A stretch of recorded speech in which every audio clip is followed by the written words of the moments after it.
नमस्कार, प्रभा साक्षी पॉडकास्ट में आप सभी का स्वागत है। वैश्विक राजनीति इस समय एक बेहद जटिल मोड़ पर खड़ी है। एक तरफ पश्चिम एशिया में ईरान, यूनाइटेड स्टेट्स और इजराइल के बीच तनाव चरम पर है, तो दूसरी ओर अंतर्राष्ट्रीय कूटनीतिक के मंच पर नए समीकरण उभरते नजर आ रहे हैं। इन्हीं घटनाओं के बीच एक बड़ी खबर सामने आई है। रूस ने भारत के प्रधानमंत्री नरेंद्र मोदी के संभावित दौरे को लेकर एक अहम संकेत दिया है। रूस के विदेश मंत्री सर्जेई लावरोव ने वर्चुअल सम्मेलन India and Russia towards a new bilateral agenda को संबोधित करते हुए कहा कि वर्ष 2026 में प्रधानमंत्री मोदी के रूस के दौरे का बेसब्री से इंतजार किया जा रहा है। यह केवल एक औपचारिक बयान नहीं है, बल्कि वैश्विक कूटनीति में एक रणनीतिक संदेश माना जा रहा है।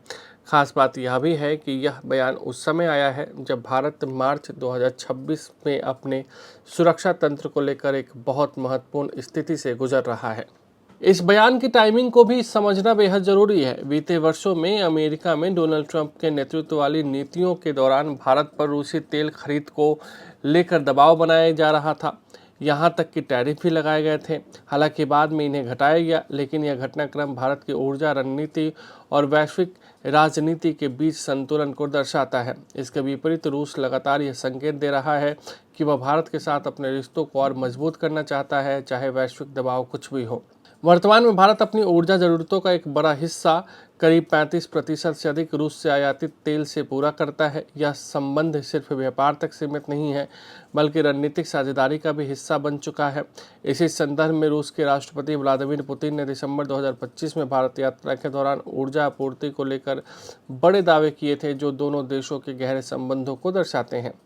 अब जब प्रधानमंत्री मोदी के संभावित दौरे की बात हो रही है, तो उम्मीद की जा रही है कि इस यात्रा में केवल पारंपरिक समझौते ही नहीं, बल्कि उच्च स्तरीय सहयोग के नए आयाम भी देखने को मिलेंगे।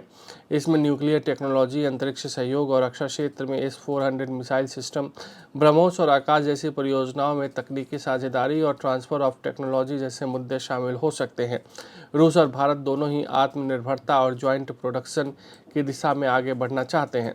यह साझेदारी केवल आर्थिक या सैन्य नहीं है, बल्कि कूटनीति विश्वास का भी प्रतीक है। यूक्रेन युद्ध के दौरान भारत ने रूस के खिलाफ कोई सीधा पक्ष नहीं लिया, बल्कि संवाद और शांति पर भी जोर दिया। इसी संतुलन रुख को रूस एक सच्ची दोस्ती के रूप में देखता है।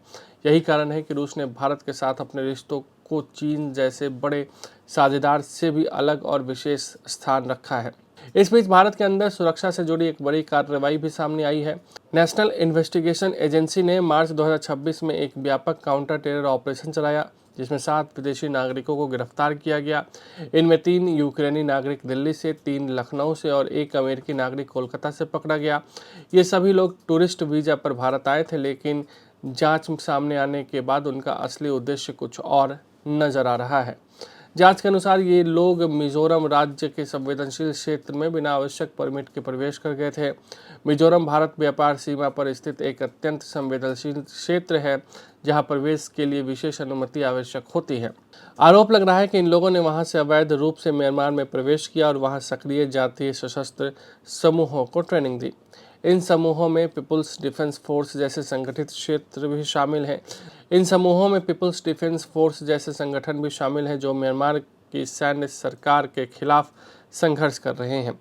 आरोप यह भी है कि इन गतिविधियों का उद्देश्य क्षेत्र में अस्थिरता को बढ़ावा और संभावित रूप से भारत के हितों को प्रभावित करना है। इस पूरे घटनाक्रम ने अंतर्राष्ट्रीय राजनीति, खुफिया गतिविधियों और कूटनीति के बीच जटिल संबंधों को एक बार फिर से उजागर कर दिया है। एक तरफ जहां रूस भारत के साथ अपने रिश्तों को नई ऊंचाइयों पर ले जाने की बात कर रहा है, तो वहीं दूसरी तरफ क्षेत्रीय सुरक्षा और विदेशी हस्तक्षेप से जुड़ी चुनौतियां भी सामने आ रही हैं। अंत में यह स्पष्ट है कि आज की दुनिया में कूटनीति सिर्फ बैठकों और समझौतों तक सीमित नहीं है, बल्कि यह सुरक्षा, रणनीति और विश्वास का एक जटिल संतुलन बन चुकी है। भारत इस संतुलन को बेहद सावधानी से साधते हुए आगे बढ़ रहा है, और यही इसकी सबसे बड़ी ताकत है।